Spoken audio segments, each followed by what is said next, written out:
But the next day they was beefing. Yeah. And with Beans backdoored him talking the game about him. It's a boy named Meek Mills in my brigade before Meek Mills came out. Tell me what you know about the hood life. The night when Beans, Meek, had linked up and put the pastor back in that pulpit. Y'all niggas gang, y'all niggas don't bang bang. I let it pop, still rock the prop. This took some links off the chain. Did the diss at game and shit like that. Did you see it or did you hear the song? I ain't hear the song, but I didn't like it. I ain't like the fact that they was linking up at the time. I just didn't. I didn't think it was authentic. I mean, of course I don't think like that now. I don't really wouldn't care now, but I feel like, damn, this young boy that was rapping all this time, you never said nothing to him that up before. I mean, between we get all the way up to here, it start, trying to do. So I was like, it just seemed fake to me, like, But I think they do got a record. We're gonna talk about this. I think they do got a record on one of the Dream Chasers tapes. No, I'm talking about not when Meek was coming up. He ain't got no songs with Beans. I'm telling you for a fact. True. I know what you're talking about. No songs with Beans at all.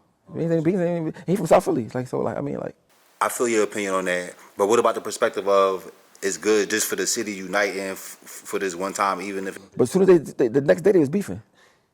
So what's the uniting with that? Bro, listen, I was there. I shot the session that night, bro. It was crazy. But the next day they was beefing. Yeah. And with Beans backdoored him talking the game about him. Meek the John. Meek gave you the tape? Yeah. Well, how the video, man. Somebody send me a message. It's Beans and Game talking. I'm like, well, I'm off that Beans shit. I don't even know who taped this. Now I'm just going. I just give it. Let your hear whatever I heard. Ain't about nothing. Cause I was gonna put it out there. I ain't give a f. That's crazy, bro. That he gave you the tape. Cause he can't put it out. Right. So yeah. Then. Oh, put that shit out. Damn. So. Y'all was already we was beefing still a little bit then. Y'all was, cause you a little bit was going at it. This shit like you know why? Cause that's my thing is this. I don't give a f if you get 10 billion, nigga. You Meek. Remember where it started at. Nigga, you ain't got. I'm not gonna never be a person that's gonna say yes to what you're doing. I'm not gonna never person if you do something wrong I don't like. I'm gonna say it. Cause I don't need you. You feel what I'm saying? So like at the end of the day, but it never was no hate and no malice. It was like all this for me, well, anyway, for him it might have been something different. For me, it was no. That's crazy that you say. So, like, how did you first meet Meek? He came. I had a young boy. That's not my young boy no more. That's like, yo, you got. He kept. I was Joey Jahab out. That's my nigga. He kept saying, y'all got a young boy. You got to hear. I'm like, man, who you keep? One day he just called Meek. This like 2006. He called Meek, and I was with Joey when he called him. So I was with Joey on Joey block, and Meek and Melly pull up. They was young, and they started rapping back and forth. Meek and Joey was rapping against each other. And it started raining, right? And they still was rapping like for hours. And Meek wasn't good as Joey at the time, but Meek had a rap for every rap Joey had. It just started turning nighttime. I'm like, that's the first time I met Meek. And then after that, I forgot what the next time. But I know I liked how he was real humble then. He's real humble, real like respectable, real like driven. You know what I mean? And I fucked with him for that. Like, I mean, I fucked with him. Mind you, he had no money. It wasn't no money, no grind, no name, nobody, no aim. Nothing, you know what I'm saying? Right. Mind you, at the time, I'm Jack pushing it, I got $30,000, but I'm already. I'm movies, all that. I mean, but that became like my main young boy out of all of them, out of everybody.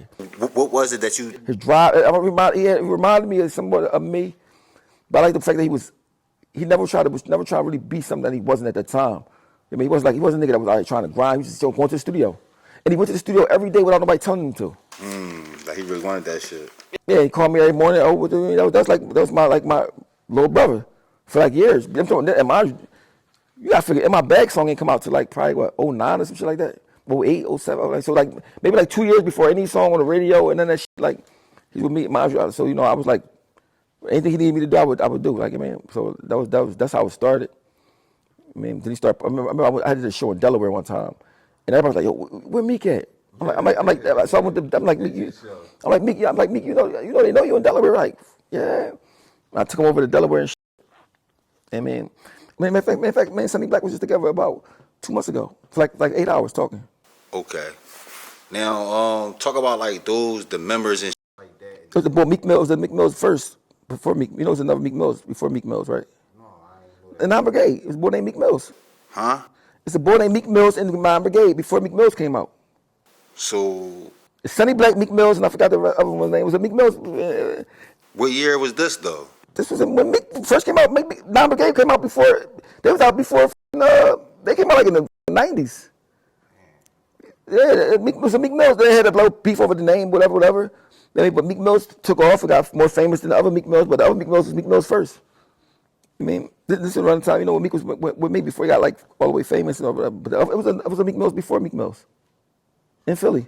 You know that? Oh, yeah. But yeah, it was Q Don. I think that was the Q Don one. Real good history here, man. Yeah, but whoever named that, whoever become more famous, then that's who own the name. You know what I mean?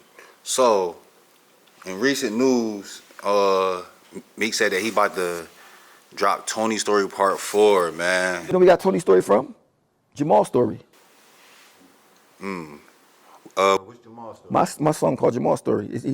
It's a story about a guy named Jamal that went through the same drug shit. I mean, on Appetizer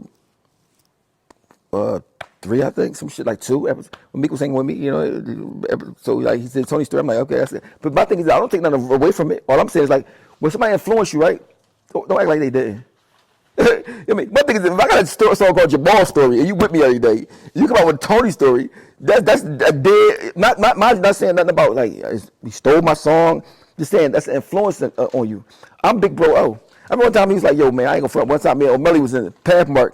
We saw you was there. Like, look at Oschino right there. Like, I was famous when you was a kid. I mean, before you were chasing your dream, I was already caught my dream already. I mean, so my thing is that you gotta show me respect. You don't gotta owe me nothing, but you owe me respect though. You mean? Because if you think about this, if I got money, right, and you don't got none, and when you with me every day, I never made you feel less than. I never made you feel like you was a bum. I never made you feel like you was dirty. I was hyping you up, supporting you. But I used to take his songs to New York, let Dame Dash and them hear it, not even playing my own songs. You know what I'm saying? So if I did everything in my power to try to help you get on, how dare you get on and start talking shit about me, bro? That's snake shit.